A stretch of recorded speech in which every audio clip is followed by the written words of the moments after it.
In March I was earning £2,000 a month. I was made redundant. By October I had nothing left, so then it became £71 a week. Okay, you can live off that. But when you get reduced from £71 a week to £0 a week, well, that's a whole different ballgame. Your every waking moment is worrying about where your next meal is going to come from. Where's your next meal going to come from? Who knows? Any idea how many people have been sanctioned in the last year? I've heard it's a few thousand. You might be in for a shock. Record numbers of job seekers are having their benefits stopped in this way. Almost 700,000 sanctions were applied from January to October 2012. If the Jobcentre deems you're not trying hard enough to find work, your entire benefit is immediately suspended.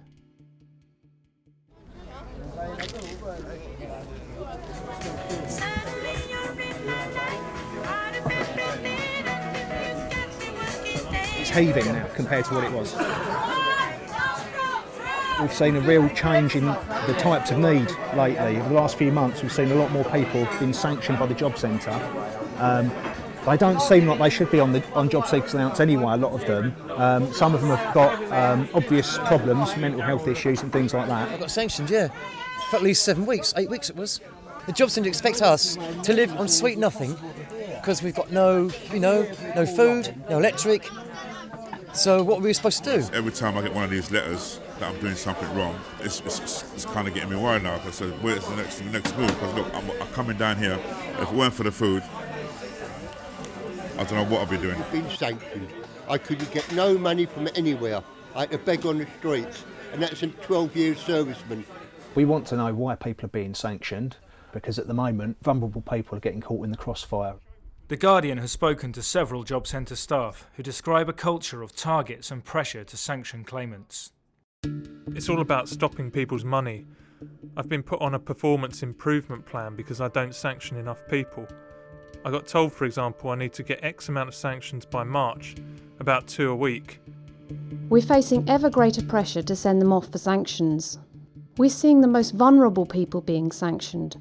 People with language difficulties, people who can't read and write, people with learning difficulties. We've been here before.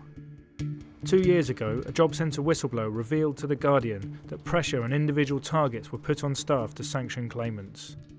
It's just perverse. Suddenly, in your job, you're not looking to help somebody into sustainable employment, which is what you're employed to do. You're suddenly looking for ways to trick your customers into not looking for work. You know, you may well have read this article at the weekend. They are now told in their job centre to sanction 3 people per week, so their benefits are then suspended. So if they don't turn up for a job interview or whatever, their benefits are suspended. And the mantra, he says in his office, is saving the public purse is the catchphrase here. Well, I've never heard such claptrap in my life. No one's given edicts out to sanction 3 people. I mean, the fact is that people are sanctioned when they refuse to take work. The Department for Work and Pensions later admitted that such targets had been imposed and said these were removed immediately. But here's an example of a performance improvement plan issued to a staff member over a year later. It features a detailed calculation of what is now called a minimum expected level. Each full-time Jobcentre advisor should refer 8.6 customers a month for sanctions. I'm really pretty up against it and pretty desperate to get to be working again. When I was made redundant, I thought, well, you know, my skills and experiences, 20 odd years in social work, it'd be easy to get a job. I was sending 25, 50 CVs out a week to people. On the 15th of November, I was there at 3 o'clock, and within 1 minute she decided I was going to be sanctioned. Allegedly, I was not looking for work in a diligent enough manner. The Friday of the week before, I'd had a 9-hour assessment interview, but she didn't want to listen to that. It's reduced me from poverty to penury. You stop looking for work, you've got to start thinking in survival terms. I have at times gone to the back of supermarkets and looked for stuff in the bins. I'm not proud to say that, but I have. I've also begged a couple of times. As the time's gone on, I'm feeling more and more depressed, and I'm feeling more and more that I am really on the scrap heap of life.